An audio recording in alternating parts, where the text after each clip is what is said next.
We're going to be talking about some Whitin shoes today from Amazon. I know the camera's kind of shitty because it's just my phone propped up here on a small table, but I want to talk about some of my Whitin shoes that I've picked up over the last, I guess, 6 months or so, probably less than that. And honestly, Whitin shoes are like some of the best value for money. So the first ones I'm gonna talk about are these guys right here, and these are the trail runners. You can get these on Amazon. This is probably the most common one you'll see around that people use for athletics. And the reality of these is, I guess they're a ripoff of Vibrams, however you want to say it. Five fingers. There's a specific model I can't remember, but they look exactly like this. This is similar from what, if my memory serves me correctly, but they don't have the individual toes. These are like $40, and it's like a neoprene kind of material. Probably not the most breathable, but I haven't had any issues.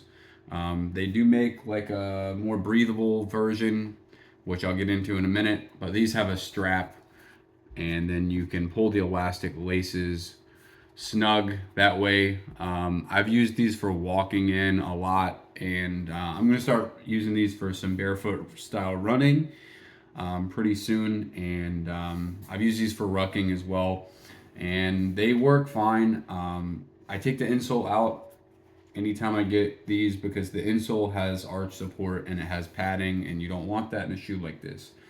But for $40, these are like a good value for money.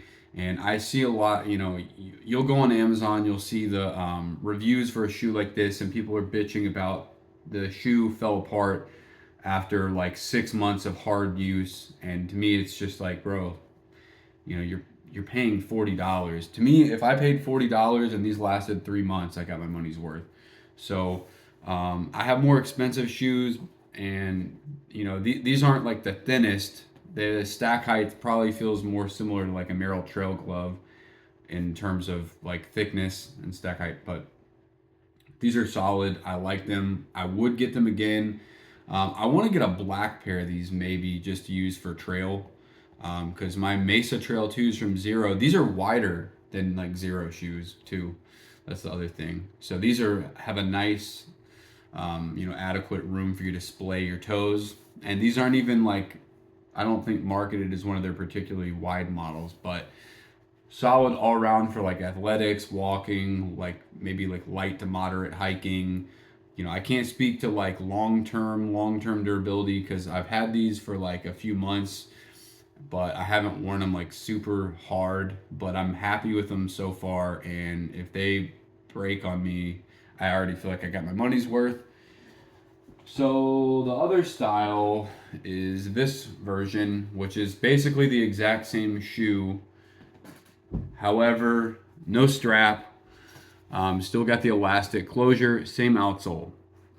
And this is more of a breathable upper. You can see the holes in it. It's a little bit different fabric, more like a mesh breathable fabric with like a simulated suede kind of thing. And I bought these just to have something plain colored to walk in, and have the red ones more as like, I don't know, just so I could kind of alternate them and get a feel for both. And they're so cheap, like, why not have a few pairs, right? These are just as good as those. And these are a little softer feeling, I guess. And I really do enjoy these. Again, I took the insole out immediately. You definitely want to do that if you're buying these for like barefoot purposes, but they're flexible. These are a little less rigid again than the red ones or orange ones. These are just a good all-around option. I mean, there's some things like you can see some exposed glue, whatever. It doesn't bother me. I bought these to wear athletically. I'm not going to the club in them. But for the value for money, I think these are like super solid. And to be honest, I don't think I'm even going to replace my more expensive shoes with the expensive versions. I think I'm going to start buying these and maybe trying a couple other variants on Amazon. And I understand supporting small companies, and I do want to try a few for casual wear. Like I still have Vivos, I still have, Zeros. I have a pair of limbs I like. But, when this is delivering me 70 to 80% of what those shoes do and at a fraction of the price, I just have to make my money, go far. And I understand those small companies have to pay for the technology and the molds and everything, but I just feel like on some level though, I do think some of them get greedy from time to time. And I mean, like, I really think like $160 is like ridiculous. Like at some level it is just profit margins, but I'm not going to get super into that. These are good. And now into the casual shoes. I also got the Vans Authentic style Whitin shoes. These are marketed as the wide fit versions. Again, these are like, I think like $41, something like that. And these are super awesome. I wear these to work, out and about. I've got compliments on them. These, the casual styles have more of a lined inner. This is similar to like if you get like Zeros or Vivos, where if you pop the insole out, it looks like it was intentionally designed for you to wear it without an insole. Again, I take the insoles out of all these shoes, and this is the wide version. Perfectly adequate toe splay room. The toe box is awesome. They're pretty true to size, probably erring more on the roomy side of that. I think the materials, while not a premium shoe, they'll hold up. And for $40, like, I can't complain at all. You can get these in a ton of different colors and wear them out and about, and it just adds some variety to your wardrobe without breaking the bank. Why would you not get some? So these are one of my favorites, and I may get a pair of the navy gum sole ones eventually. But these are awesome, and it's just something like you can wear these with anything, and it's still like good for your foot. You could train in these for sure. Canvas isn't really my favorite, just because like I feel like it's not like breathable enough, but that's a topic for another video. Anyway, and moving on, the ones I picked up the most recently are another casual style, and these look more like a regular sneaker. So these are one of their more recent styles. This is the beige color, which these are also marketed as wide. These might be a hair narrower than some of their other wide models, but they're, again, super comfortable, perfectly adequate. Like, they're wide enough to have a healthy, like toe splay comfort without, cramming your toes together. They have the same outsole as the ones I just showed. And, this is a canvas material, but it looks more like, a stitched toe cap. This looks more like a traditional, like a fashion, or like a, like a classic 1980s sneaker silhouette that's popular today.